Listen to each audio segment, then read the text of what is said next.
बहुत जबरदस्त बाढ़ और आपदा की वजह से उनको काफी नुकसान हुआ है और हमारी सरकार इस राज्य को मदद करेगी ताकि पुनर्निर्माण हो सके और पुनर्वास हो सके और अलग अलग बहुउद्देशीय जो तरीके हैं उससे हम अलग अलग योजनाओं के जरिए ये काम करेंगे।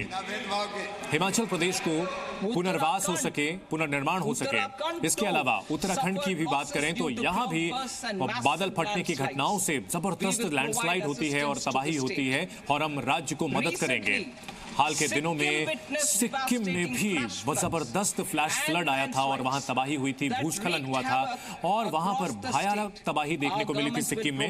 हमारी सरकार सिक्किम को भी मदद उपलब्ध कराएगी। अगर बात की जाए टूरिज्म की यानी पर्यटन की, तो पर्यटन हमेशा से हमारी संस्कृति का हिस्सा रहा है, हमारी जो सभ्यता का हिस्सा रहा है और भारत को हम वैश्विक स्तर पर मानचित्र पर ले जा सकें टूरिज्म में, तो इससे रोजगार के मौके बढ़ेंगे और जो आर्थिक मौके हैं वो काफी बढ़ेंगे। और अगर पर्यटन से बात करें तो पर्यटन से दूसरे क्षेत्रों में भी रोजगार बढ़ता है और हमने जो अंतरिम बजट में जो ऐलान किया था, हम जो निम्नलिखित कदम है वो उठाने का ऐलान कर रहे हैं। विश्वपाथ टेम्पल गया में हम स्थापित करेंगे और बोध गया में बिहार में जो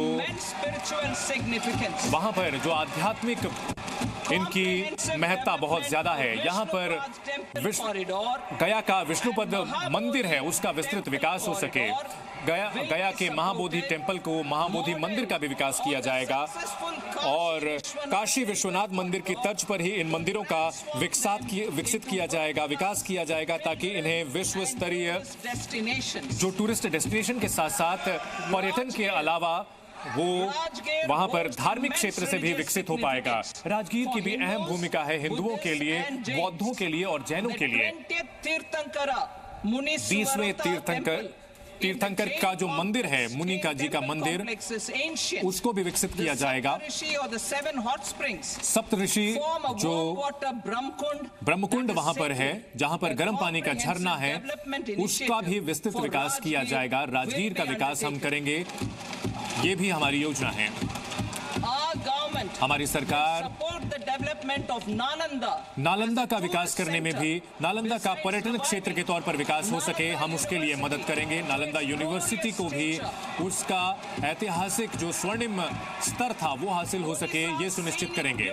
ओडिशा की भी जो खूबसूरती है, ओडिशा की भी जो खूबसूरत तस्वीरें हैं, जो वहाँ के मंदिर हैं, वहाँ के जो वाइल्ड लाइफ सेंचुरीज हैं, जो वहाँ के समुद्र तट है, वो भी पर्यावरण के लिहाज से काफी, पर्यटन के लिहाज से काफी अच्छे हो सकते हैं और उनको विकसित करने के लिए हमारी सरकार मदद करेगी ओडिशा सरकार को। 8वीं प्राथमिकता की अगर बात करें तो इनोवेशन यानी नवाचार, रिसर्च और डेवलपमेंट की अगर बात करें, हम नेशनल रिसर्च फंड को हम लागू करेंगे ताकि जो बुनियादी रिसर्च है वो आगे बढ़ सके।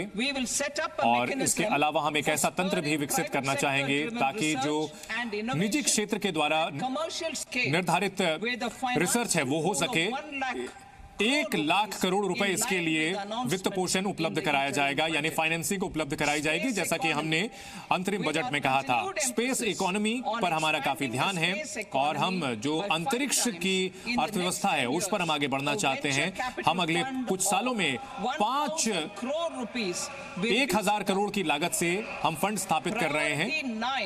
9वीं प्राथमिकता की अगर बात की जाए तो अगले चरण के, अगले पीढ़ी के जो सुधार हैं वो आर्थिक ढांचे को हम बेहतर करना चाहते हैं। हम आर्थिक नीति का जो ढांचा है उसको हम बढ़ाना चाहते हैं ताकि हम आर्थिक विकास की दिशा में तेजी से आगे बढ़ सकें और हमारी जो अगली पीढ़ी के जो सुधार हैं वो उसको हम लागू कर सकें ताकि रोजगार के मौके बढ़े और हमारा विकास काफी तेजी से हो सके। हमारी सरकार की कोशिश है कि हम जो सुधार है उसको हम पुरस्कृत कर सकें। इसके लिए जो उत्पादन है उसको हम बढ़ाना चाहते हैं, साथ ही साथ जो मार्केट है और जो हमारे अलग अलग क्षेत्र हैं उसको हम कुशल बनाना चाहते हैं। इससे उत्पादन क्षेत्र में हम आगे बढ़ेंगे, जिससे कि जमीन, लेबर और उद्यम को आगे बढ़ाया जा सके, और तकनीक को हम चाहते हैं कि वो हमारे इन लक्ष्यों को हासिल करने में मदद करे, हमारी उत्पादकता बढ़ाने में तकनीक सहायता कर सके, ये हम चाहते हैं। और हम चाहते हैं कि ऐसे जो कदम है, ऐसे जो सुधार हैं, इसमें हम राज्यों के साथ चाहते हैं हम बेहतर तरीके से तालमेल बनाएं। केंद्र और राज्यों के बीच तालमेल बहुत जरूरी है ताकि राज्य विकास करें, और हम चाहते हैं कि जो संघीय ढांचा है हम उसको और भी मजबूत बढ़ाएं, और हम तेजी से सुधार करना चाहते हैं। इसके लिए 50 साल का जो कर्ज मुक्त लोन है वो हम देना चाहते हैं, वो निम्नलिखित सुधारों के लिए दिए जाएंगे। हम राज्यों के साथ बेहतर करना चाहते हैं। जमीन से जुड़े हुए जो सुधार हैं उसको लेकर, चाहे ग्रामीण इलाके हो या शहरी इलाके हो, हम जो जमीन का प्रशासन है उसमें एक जमीन से जुड़ा हुआ एक मैनेजमेंट स्थापित किया जाएगा, और साथ ही शहरी जो जमीन के इस्तेमाल और बायलॉज हैं उसको बेहतर किया जाएगा। हम अगले कुछ सालों के लिए, अगले 3 सालों के लिए पुरस्कृत करेंगे और उनको हम मदद करेंगे। अगर ग्रामीण जमीन से जुड़े हुए जो सुधार हैं उसकी बात करें तो पहला पहलू है कि लैंड पार्सल आइडेंटिफिकेशन नंबर हम बनाना चाहते हैं ग्रामीण इलाकों के लिए, या फिर इसे कहें कि ये भू आधार होगा जमीन के लिए। दूसरी बात, डिजिटाइजेशन होगा, यानी कि जो मैप है उनको लाया जाएगा। इसके अलावा तीसरी बात होगी, जो सब डिवीजन जो है उनको सर्वे में लाया जाएगा, और जो मौजूदा अभी मालिकाना हक है उसके आधार पर होगा। इसके अलावा लैंड रजिस्ट्री चौथा हमारा पहलू है, और पांचवा जो किसानों की जमीन है उसकी रजिस्ट्री करानी होगी। इसके अलावा कर्ज की का जो प्रवाह है वो हम सुनिश्चित करना चाहेंगे, ताकि जो किसानों को कर्ज की सुविधा है वो आसानी से मिल सके।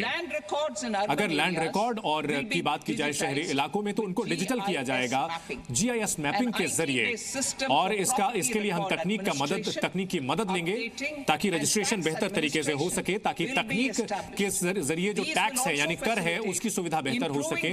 इसके अलावा वित्तीय स्थिति जो अर्बन लोकल बॉडीज यानी शहरी जो स्थानीय निकाय होते हैं उनका भी